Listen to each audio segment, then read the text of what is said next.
E aí, bora mergulhar de cabeça na ciência por trás da conexão humana?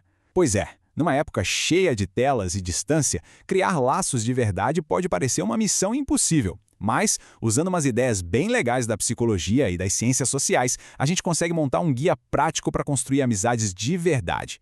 Vamos nessa!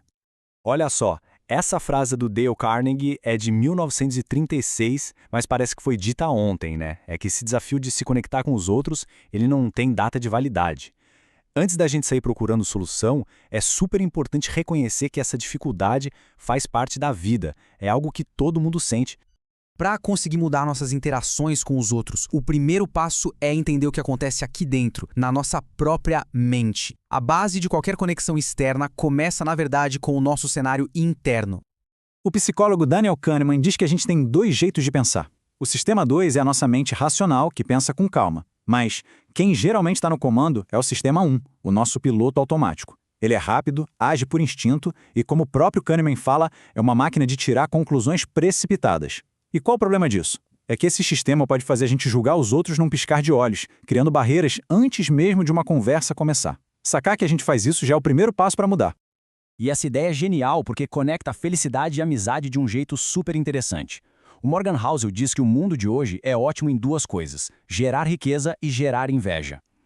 Quando as nossas expectativas são baseadas na vida dos outros, especialmente no que a gente vê nas redes sociais, a felicidade vira uma meta que nunca se alcança. E isso nos impede de nos sentirmos bem, que é um ingrediente básico para a gente se abrir para novas amizades. O que nos leva a essa pergunta que é fundamental. Tem um estudo que mostrou que a renda entre mãos tem uma ligação mais forte do que a altura ou peso. Isso só mostra o tamanho da influência do ambiente em que a gente vive. Só que, muitas vezes, a gente ignora isso e fica se comparando com pessoas que estão jogando com regras e objetivos completamente diferentes. Para criar conexões de verdade, primeiro a gente precisa definir o nosso próprio jogo, os nossos valores. Beleza, com a mente preparada, vamos para a ação. E o primeiro passo não tem a ver com palavras, mas sim com aquilo que o nosso corpo fala sem dizer nada. Se liga nesse dado surpreendente de uma pesquisa de Alan e Barbara Pease. A chance da gente rir é 30 vezes maior quando estamos com outras pessoas do que quando estamos sozinhos. Rir não é só sobre piada, é uma ferramenta poderosíssima para criar laços. Isso mostra o quanto a gente é programado para interagir. O nosso corpo está o tempo todo mandando sinais. Palmas abertas, por exemplo, são um gesto super antigo de honestidade, mostrando que não tem nenhuma arma escondida. Já os braços cruzados criam uma barreira tanto física quanto psicológica. Esses sinais são lidos no nosso inconsciente e podem definir o rumo de uma interação antes mesmo da gente abrir a boca. E isso nos leva a um fenômeno bem interessante chamado espelhamento. Quando as pessoas estão em sintonia, elas começam a copiar, sem perceber, a postura e os gestos uma da outra. É um jeito não verbal de concordar. Geralmente, a pessoa com status mais alto faz o primeiro movimento, e as outras seguem. É tipo uma dança sutil de conexão. Agora que a porta está aberta, a gente entra na conversa. E a habilidade mais crucial aqui não é a de falar, mas sim a de escutar. Essa frase do Stephen Covey define o problema perfeitamente, né? Muitas vezes, numa conversa, a gente está só esperando a nossa vez de falar, já pensando na resposta, em vez de realmente absorver o que a outra pessoa está dizendo. Essa atitude acaba com a empatia e a chance de um entendimento de verdade. Para quebrar esse padrão, o psiquiatra Mark Goldstone tem uma técnica bem simples. Essa pequena pausa sinaliza que a informação está sendo processada e não só rebatida. E isso tem o poder de transformar uma conversa que poderia ser hostil em uma busca por solução, porque a outra pessoa se sente ouvida e valorizada. Uma conversa agradável é o primeiro passo, com certeza. Mas agora vamos ver como a gente pode aprofundar esses laços, construindo confiança.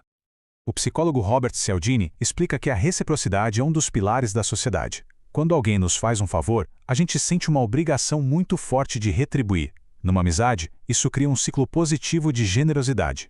Ser a primeira pessoa a oferecer ajuda, um elogio ou até a se mostrar vulnerável pode dar início a esse processo de troca mútua. O Dale Carnegie, de novo, nos dá umas dicas que se completam. Começar de um jeito amigável já deixa o clima bom desde o início. E evitar discussões não quer dizer fugir de um problema, mas sim proteger a relação de um desgaste desnecessário. A ideia não é ganhar a discussão, mas manter a conexão intacta. E uma das provas mais fortes disso vem de um estudo social super famoso. Grupos de meninos num acampamento, que no começo se odiavam, viraram amigos depois que os pesquisadores criaram problemas que eles só conseguiam resolver se trabalhassem juntos. A competição cria rivais, a cooperação cria parceiros. Para fechar, vamos juntar tudo isso. Fazer amigos não é um passe de mágica, sabe? É uma habilidade e, como qualquer habilidade, ela melhora com a prática.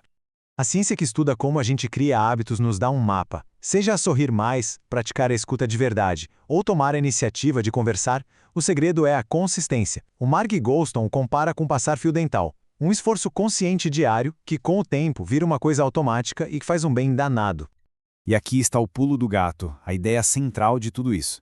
A chave para se conectar não é ser a pessoa mais interessante do lugar, é ser a pessoa mais interessada. Essa mudança de foco de receber atenção para dar atenção é a base de todas as técnicas que a gente conversou. E assim, esta nossa análise termina com uma pergunta, um convite para a ação. Não se trata de mudar a personalidade inteira, mas de fazer pequenas mudanças, uma de cada vez. Qual pequeno passo, inspirado nessas ideias, pode ser dado ainda hoje para construir uma conexão mais de verdade? A ciência nos dá as ferramentas, mas é a prática que constrói a amizade.